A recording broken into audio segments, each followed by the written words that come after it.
Hey fans, welcome to Math with McMurdo. I hope you enjoy these videos. All right, let's look at this problem on the front board.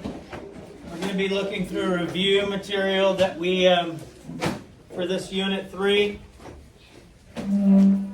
So as we go through the next week or so, we'll be reviewing for Unit 3. Haley drank 4 3/10 cans of soda yesterday. Each, oh, that's 4 3/10, that ain't nothing. I'll have 4 3/10 by lunch. Haley drank 4 3/10 cans of soda yesterday. Each can contained 8 2/10 ounces of soda.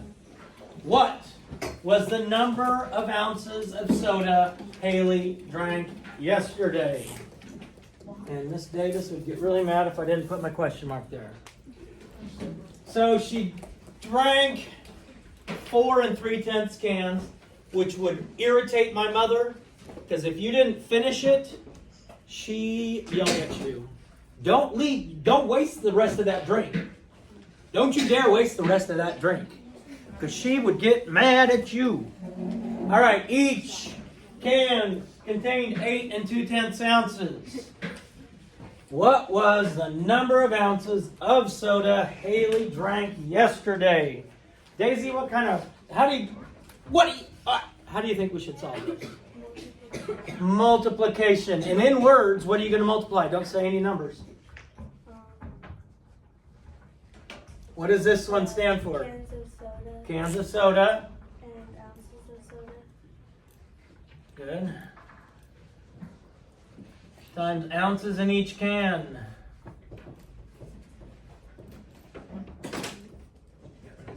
So the cans of soda times the number of ounces in each can. So the cans of soda, Daisy, how many? 4 3/10 times the ounces in each can, Daisy? 8 2/10. And we're going to say that is S for ounces. But there's no S in ounces. Yes, there is at the very end. At the very end, there's the S. Why don't we just put O? Well, because then it might look like a 0. All right, we have to estimate. I'm going to tell you right now, as we move into decimals, it is very important that you estimate. You don't estimate, you're going to mess up on where you put your decimal point. And you can estimate just using the ones place, or just the whole number. So I could estimate 4 times 8, which is 32. So my estimate is 32. Now, so what I need to do now please listen. For the love of Pete, please listen. When I'm doing the multiplication of decimals, when I do the actual work, I'm going to ignore the decimals. So I'm going to take and make this 43 multiplied by 82. I don't need the decimals until I get to the answer. The decimals are not important when I'm doing the math. You put the decimal in again at the end. And I know how many numbers have to be behind my decimal, because I have one number behind my decimal here and one number behind my decimal here. This is going to help you put the decimal in the right place. There needs to be 2 numbers behind the decimal point.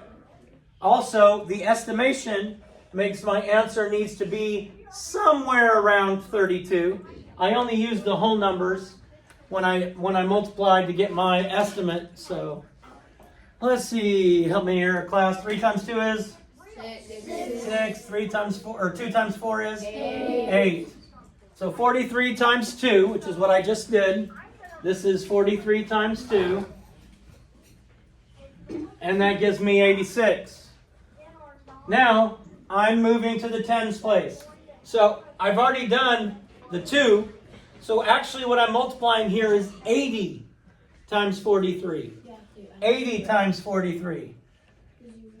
So now 8 times 3 is 24. So I have 4 tens and 2 hundredths. 8 times 4 is 32 plus the other 2. Then I add these two products together and I tell them 12, 5. I get 3, 5, 2, 6. 3, 5, 2, 6. Now, two different ways I know. There need to be two numbers behind the decimal point. Two numbers behind the decimal point. And my estimate said it needed to be near 32. I have two numbers behind my decimal point. 35 is close to 32. So the answer is 35 and 26/100. Easy peasy. No, not lemon squeezy. Extra It's raw chicken squeezy. yes, raw chicken squeezy. Thank you. I am sure we rock and rolled some math. I am sure you loved every second of it. Let other people know. Share, like, subscribe, and share again. Please let the world know how much fun you had watching these videos.